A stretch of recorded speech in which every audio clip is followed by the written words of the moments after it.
Womb to Womb, a podcast dedicated to energetic and shamanic womb healing, manifesting sacred relationships, and embodying our golden age blueprint. With your host, Diana Beaulieu. Hello, it's Diana Beaulieu here from Sacred Woman Awakening, and I'm really excited to be sharing this topic of the sin eaters with you. So you're going to be wondering what that means, and this stems from my own life experiences and lots of clients that I've worked with who've said to me, how is it that I can stop taking in the energy of other people? I'm taking in their pain, I'm taking in their depression. It feels like despite all my best efforts, I don't seem to have any boundaries around other people's stuff. So that might be a familiar theme for you or not. But what I want to do is talk about a very specific aspect of it so that you can get a bit of an understanding into the energetic dynamics of why we might take energy in from others, how that's happening, just the depth to which that might be happening at the level of our souls and our beings, and what we might be able to do to release it. So I want to start by talking about what I call the Feminine Saviour complex. Feminine Saviour complex is an energetic mechanism which is also surrounded by different beliefs and maybe different agreements that we have with life that enables us to take in the energy of others as though we were a kind of vacuum cleaner, and our womb is one of the big vacuum cleaners in our body if she's set in this way. We're taking in the sort of undigested material of other people, whether it's unresolved issues, it's emotional pain that hasn't been digested. We're sensing that that's in our environment, and we're feeling compelled to hoover it up, to bring it, internalize it into ourselves. Now, in an ideal world, our bodies and our beings would be so glowing and full of light that anything we brought into ourselves would be immediately transmuted, like a shooting star, like a heavy rock being turned into a shooting meteor as it hits the Earth's atmosphere. Sadly, that's not really the case. What happens is that we tend to then take on this heavy energy from other people that we are sucking into the womb, and at times into the even deeper inner shamanic spaces of the womb, such as the black light space of the womb. And there is so much of it, there's so much to deal with, that it ends up getting lodged into our bodies. So I'll give you an example. I spent 10 years living in London, and I was unconsciously operating this pattern. And every year I would get more and more tired and more unable to be around other people. And now I look back on my situation, I realize that I was every day surrounded by thousands and tens of thousands of people in that huge city. And every day I was just taking on more and more of that energy into myself. And it was completely exhausting to me. So exhaustion is one of the things that can come if you're holding all this dense energy that's not yours and that your system doesn't know how to metabolize. You're stuck with it. However, you might have other issues that come up. You might end up being depressed because you're carrying the depression and sadness of other people. You might end up having even physical ailments. So when we really start going deeper into the savior complex, we understand that energy becomes matter eventually. So by taking on the energy of other people, we end up actually starting to incarnate that energy on their behalf. So I have memories of lifetimes where I operated this pattern, and I was enormous. I was obese because my body was trying to find a space for this toxic energy, and often it was trying to just relocate it into fat cells where it would be sequestered and safe because it was just so toxic. So all of these issues stem from this kind of pattern that I call the feminine savior pattern, which is the tendency to really suck up energy into the womb. And really, our wombs are operating as a kind of interiorizing device, taking an energy from the outside, taking it on, trying but often failing to digest it, and therefore it being lodged in our systems. Now, that mechanism can also be happening with the solar plexus, for example. That's another big part of our bodies that can take in other people's energies. And there we might have that leading to digestive issues, repressed anger also leading to depression. I won't go into that too much, but just be aware that the solar plexus is another place where we might have this hoovering mechanism. So, if you're starting to recognize something about yourself and some light bulbs are going off for you, I want to take you deeper now on the journey. And I want to talk about how this mechanism has been so very deeply ingrained in our society that chances are that there are many of us who, unbeknownst to us, because we haven't remembered it yet, are actually holding deep contracts, soul experiences, multi-lifetime experiences of being the one who takes in the suffering of others. And I was fascinated to find out that in India, there is a concept which is the sin eater.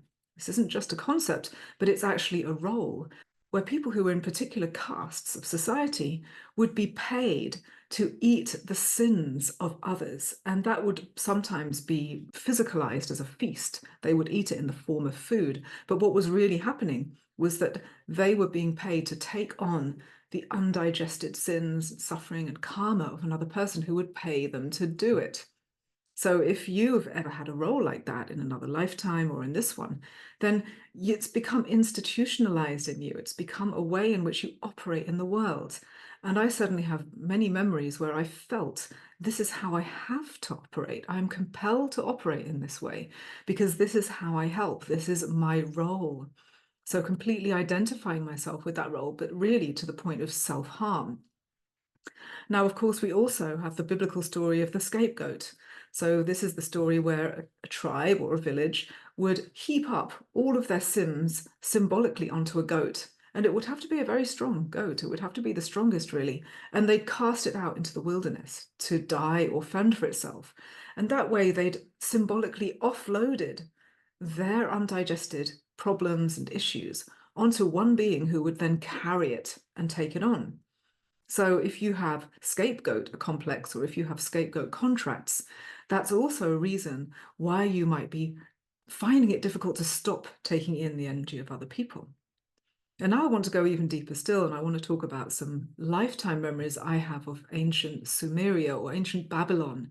And there I have a very strong string of memories of being within a spiritual cult and actually being forced and actually blackmailed into a position where within the cult, I would be the one who would energetically take on all of the unresolved spiritual and emotional issues of the priesthood, of those who were in power, so that they could continue to appear to be good. So all of their hidden rage, their hidden complexes, their hidden sexual perversions, whatever it was, it would all be energetically piled onto me.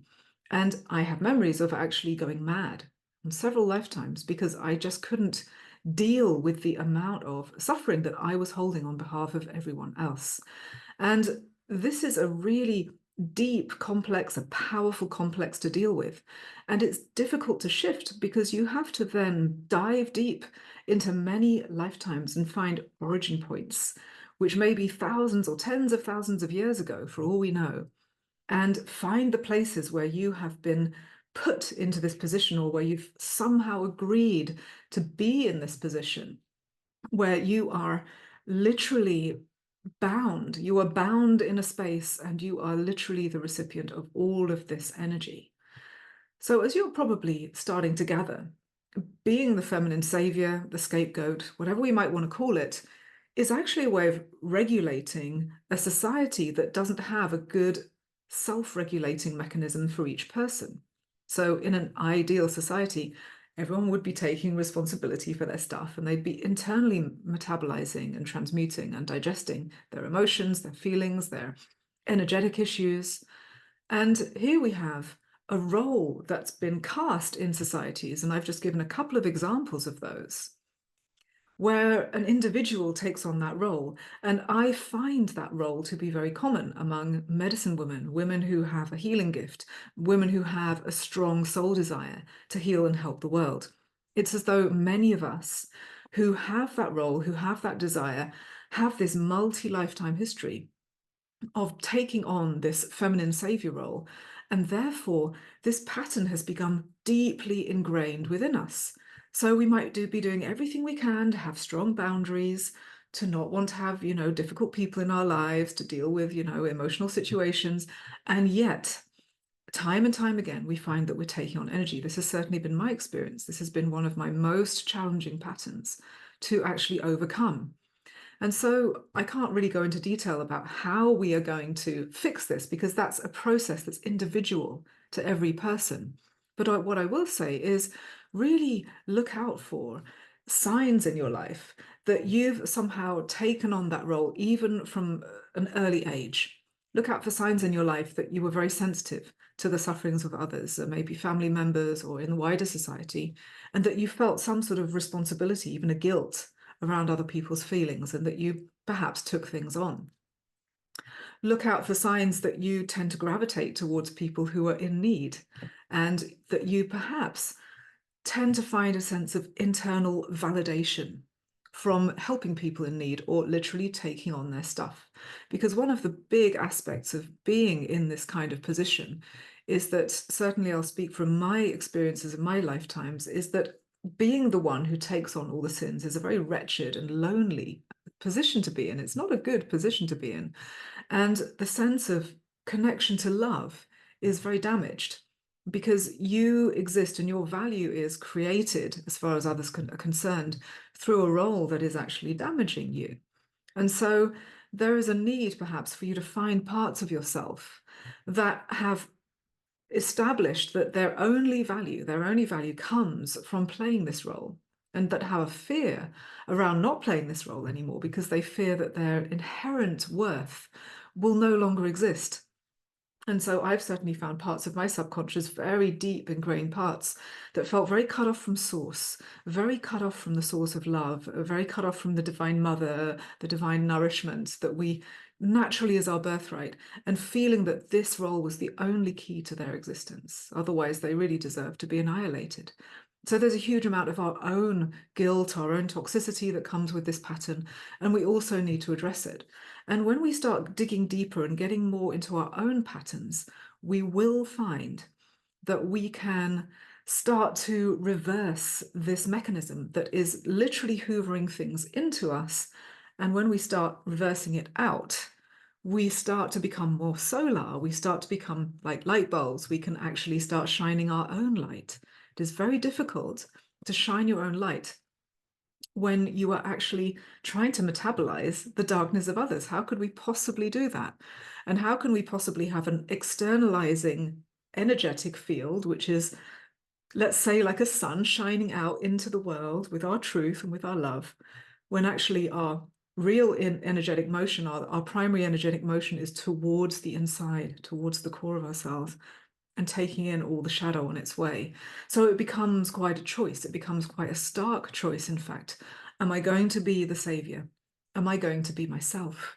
Am I going to release any internal need or habit, contract or agreement, anything I've been tricked into or forced into, that has kept me in this position and that has really caused others to gravitate towards me from this space of me agreeing to take this role? And how can I really shift it? So we talk about this in our practitioner training, womb practitioner training, which is far more than learning about the womb. It's learning about ourselves as medicine women and how we can really hold a space for ourselves to shine our brightest light. So I hope this has been interesting. If you've got any questions or comments, please do write them below, and I'll be very happy to be in touch with you. And remember to subscribe for more podcasts like this. Thank you for listening. Please like and subscribe. For more podcasts, blog articles, free masterclasses, and womb practitioner certification courses, go to www.sacredwomanawakening.com.